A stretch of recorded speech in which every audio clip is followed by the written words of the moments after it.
Hey guys, Frosty Knives here, back with episode 9 of Frosty's EU reviews in chronological order.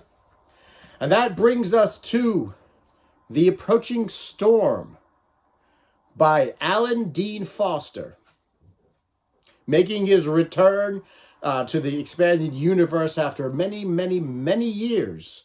Many people consider Alan Dean Foster to be somewhat the father of the expanded universe because he wrote what is considered to be the very first expanded universe novel back in the 70s, Splinter of the Mind's Eye. Now he's back after many decades writing another novel in the expanded universe, a prequel story to Attack of the Clones. So, brief summary about what the story is about. The Republic learns that the planet of Ancient, a rather unimportant planet, is planning to join the separatist movement and planning to secede from the Republic. And the loss of Ancient wouldn't be that bad because it is sort of an unimportant planet. However, Ancient has made very important alliances with other planetary systems. And if Ancient were to secede, it would take all of these other systems with it. And the Republic does not want that to happen. So they decide to send not one, not two, not three, but 4 Jedi Knights to Ancient to mediate and keep them from seceding from the Republic. They send Luminara Unduli and her Padawan Barriss Offee. And because it's a prequel novel and somebody told them they had to, they also send Obi-Wan Kenobi and Anakin Skywalker. And now there are 2 sets of people, groups of people on the planet of Ancient. There is the city folk, what they call the unity of community, sometimes the unity of city and towns, sometimes just the unity. That's the city folk.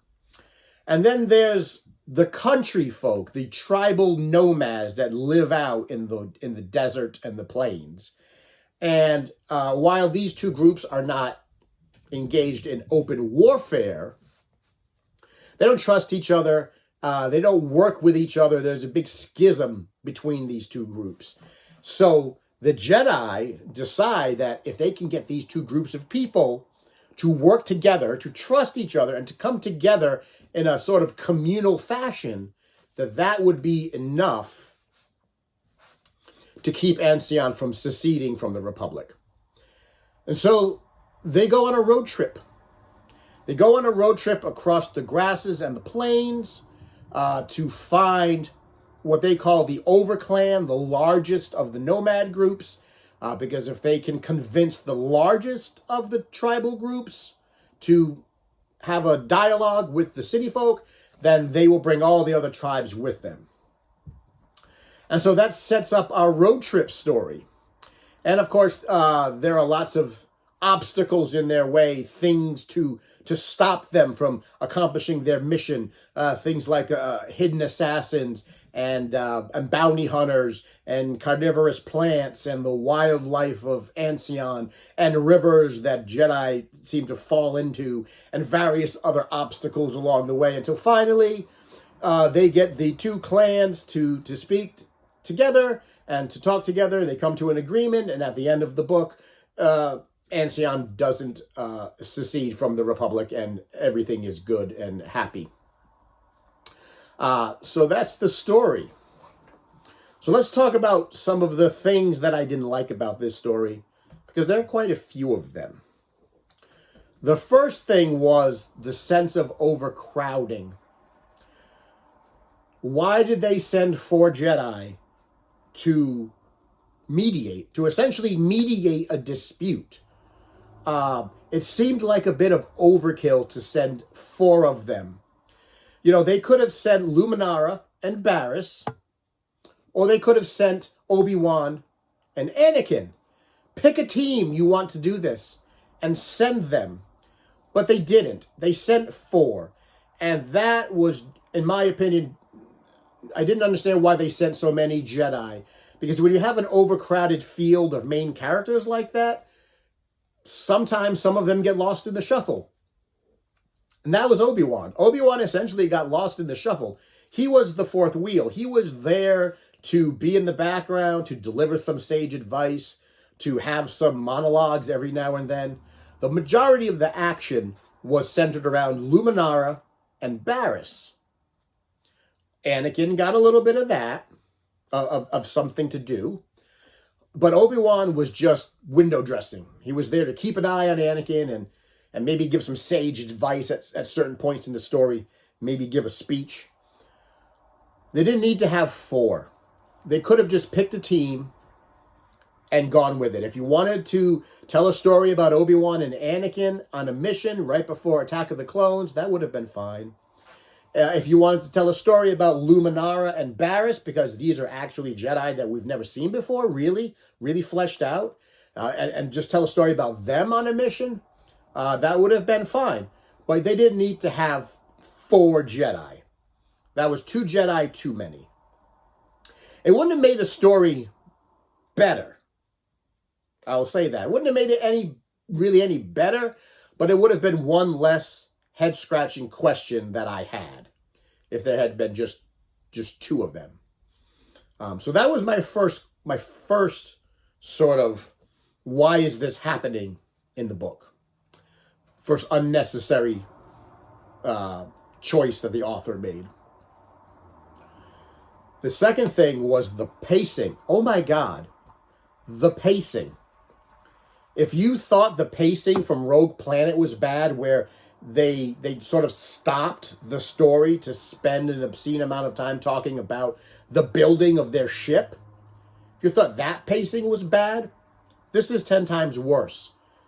This book is 363 pages long. There was about 90 pages of setup, maybe a little less, of setup, and then the rest of the story was road trip. It was nothing but road trip. Nothing interesting happens as they cross the desert to find this overclan. By page 150, I was begging for something to happen. I don't care what, just something. Please, let something happen. And the road trip was extremely repetitive. So they would go a little ways, and then they would find a clan, and then there would be danger, and they would solve that danger. And then they'd move on, and they go a little ways, and then they'd find something natural, like a river, or a pack of wild animals, or some carnivorous plants, and then there would be danger. And then they would solve that danger. And then they'd move on, and they'd find another clan where there was danger. And they would solve that danger. And they'd move on, rinse and repeat. So they would hopfrog. They would leapfrog. Hopfrog. They would leapfrog from walking to clan danger, to walking to natural danger, to walking to clan danger. Rinse and repeat all the way to the end of the story.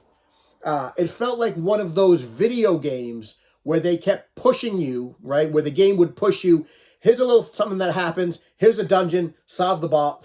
Fight the boss. Move on. Here's a little get into the next dungeon. Here's the boss. Beat the dungeon. Move on. That's what it felt like, with very little story or anything interesting happening in between. It was such a slog.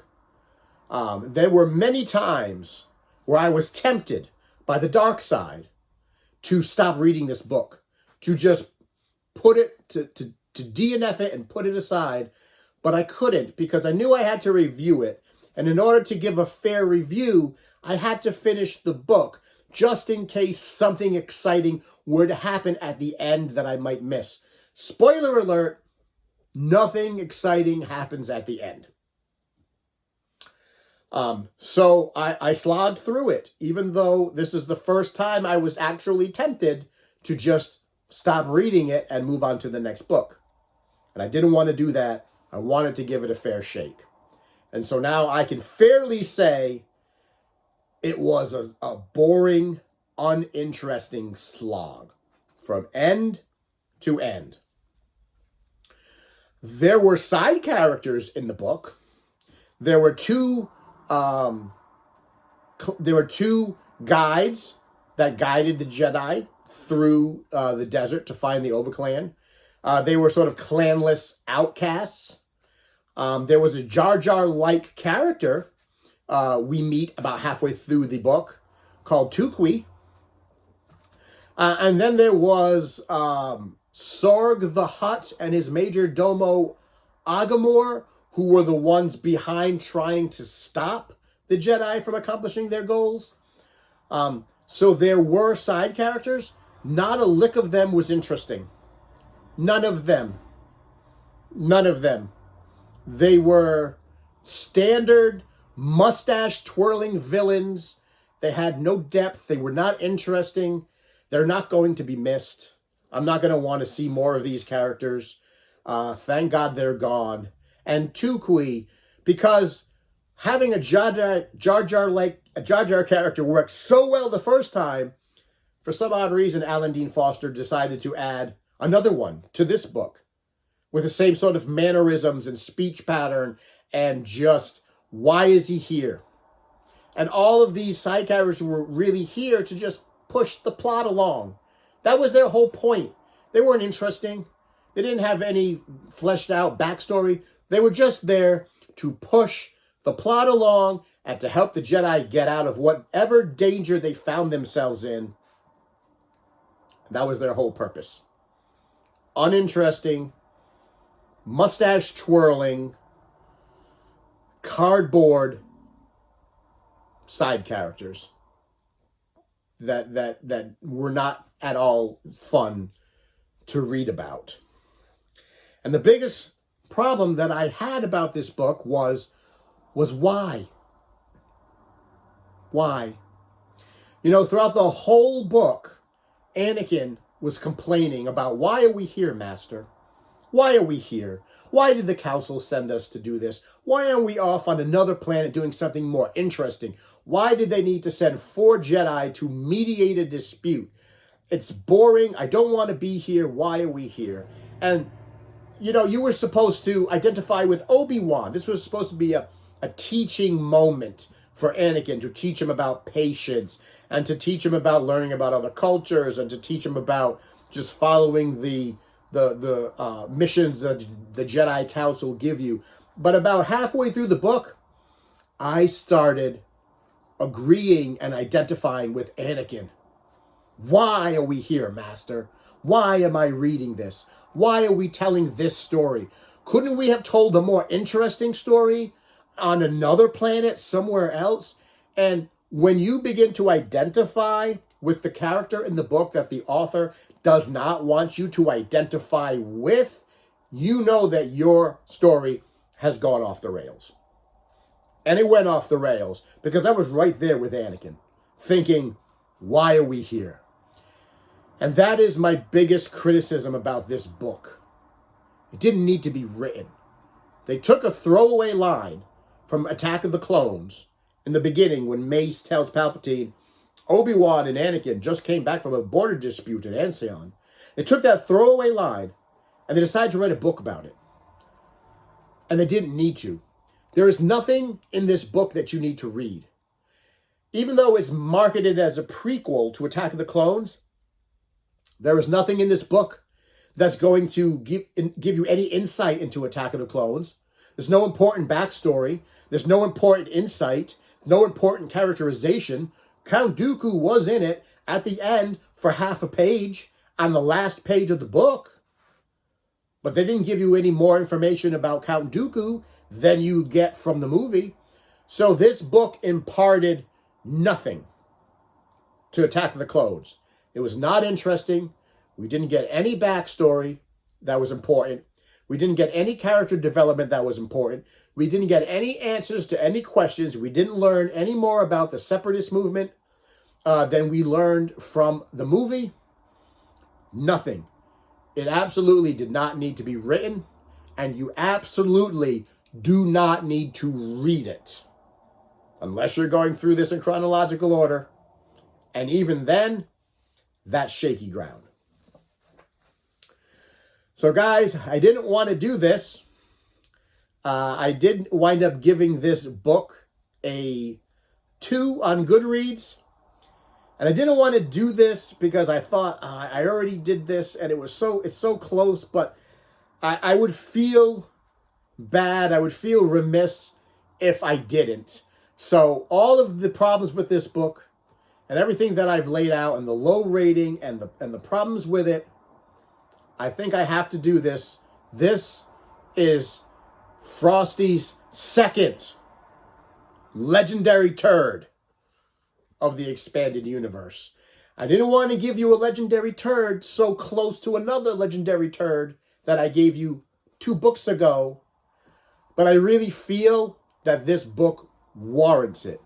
At least with Rogue Planet, there was a connection to New Jedi Order and the Yuuzhan Vong. They made that connection in that book, so that slightly saved Rogue Planet. There's nothing here to save Approaching Storm. Nothing. Nothing at all. It is 100% a legendary turd. And not needed to be read. And it happens, guys. It happens. There's 150, 160 books in the expanded universe. And I told you not all of them are going to be winners. But not all of them are going to be legendary turds either. We just happen to come upon a stretch of books that just happen to have 2 of them almost in a row. Most of what we're going to read are just pretty decent, middle-of-the-road stories. They're not all going to be like this. So don't feel bad. We just happened to hit a rough patch. Almost two almost back-to-back. So guys, that is my review of Alan Dean Foster's Approaching Storm. Tell me what you thought about it. Did you read it? Tell me if you liked it. If you didn't like it, I'm going to assume that you're following along similarly to the reasons why I didn't like it. But if you actually did like it, tell me why you liked it. I would be very interested to hear that, because maybe I missed something. Maybe I'm coming from a perspective that I shouldn't be. Maybe there is more to it than I read. So if you are a fan of this book, I would love to hear why you are a fan of this book, to see maybe if I missed something. The next book that we're going to read is our second novelization, and that will be R.A. Salvatore's novelization of Attack of the Clones. So guys, hope you liked my review of Approaching Storm. Give it a like, give it a thumbs up, give it a subscribe, share it around, tell your friends, tell your enemies, tell your people who like road trip stories, but tell them don't read this one because it's not a good road trip story. And as always, I will see you in the next video.